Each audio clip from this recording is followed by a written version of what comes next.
To pomeni, da gremo v Maloro počasi. Ja, počasi gremo v Maloro, pravi Jurij Sidorovič iz svetovalno-revizijske hiše Deloitte. Na lestvici globalne konkurenčnosti je Slovenija samo v zadnjem letu izgubila 8 mest, tako da je med 144 državami zasedla 70. mesto. Kaj pa ti? A je še zmeraj navzgor?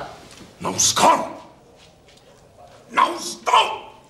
Malo poravnam, potem pa naravnost v zemljo. No, medtem ko gre Slovenija počasi v Maloro... Ne počasi! Naravnost! No, medtem odhaja naša tigrica, eks-predsednica vlade Alenka Bratušek, v Bruselj.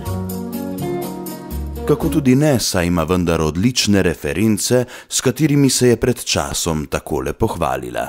Kje je Slovenija danes? V kakšnem stanju je? V takšnem, da si preizkušnjo predčasnih volitev lahko privoščimo.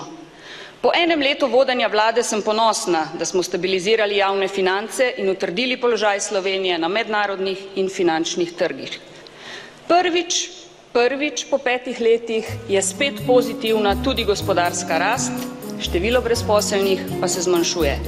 Oh, you can kiss me on a Monday, a Monday, a Monday is very, very good.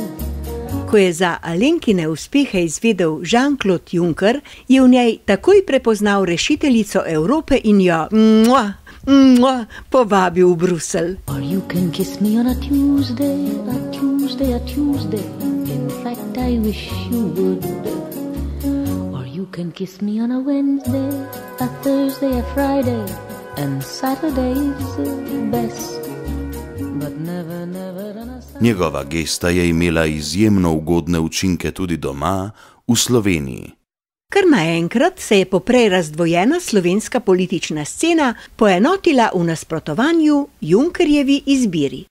Kot je vsem dobro znano, doma ni nihče prerok, zato je pokvarjena slovenska javnost podlegla informacijam, ki jih širijo zunanji sovražniki in domači izdajalci, ker hočejo očrniti Alenko in popljuvati uspehe njene vlade. Ja, to pomeni, da gremo v Maloro počasi. 8 mest na leto, to je res ogromna stvar. In ne pozabimo, da smo včasih bili, se mi zdi, 40 na tej lestvici.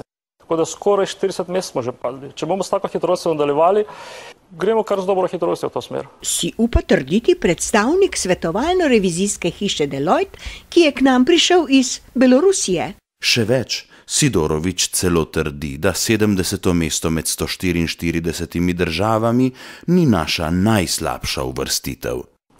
Če ste videli, na določenih področjih nas so že prehiteli, na določenih področjih mi smo najslabše na svetu, na določenih samo, mislim, da Mongolija, še nekdo drug slabše od nas, tako da gremo kar z dobro hitrostjo v to smer. Naravnost v zemljo! Če pobliže pogledamo te podatke, ugotovimo, da se je Slovenija glede na zapravljivost države uvrstila na 133. mesto. Glede uravnoteženosti proračuna je na predzadnjem, to je 143. mestu, kar se tiče stabilnosti bank, pa celo na zadnjem, 144. mestu. No, Jean-Claude Juncker vsega tega očitno še ne ve. Gotovo ne ve niti tega, kaj utegnejo njemu in Evropi prinesti Alenkini poljubi. Ravse pataci, srebro in krompir! Ja, to pomeni, da gremo v Maloro počasi. Ne počasi! Naravnost! You can kiss me on a cool day, a hot day, a wet day, whichever one you choose. Or try to kiss me on a grey day, a May day, a payday, and see if I refuse. And if you make it on a bleak day, a freak day, a weekday, why you can be my guest. But never, never on a Sunday, the one day I need a little rest. But never, never on a Sunday, 'cause that's my day of rest. Buongiorno, Osserna!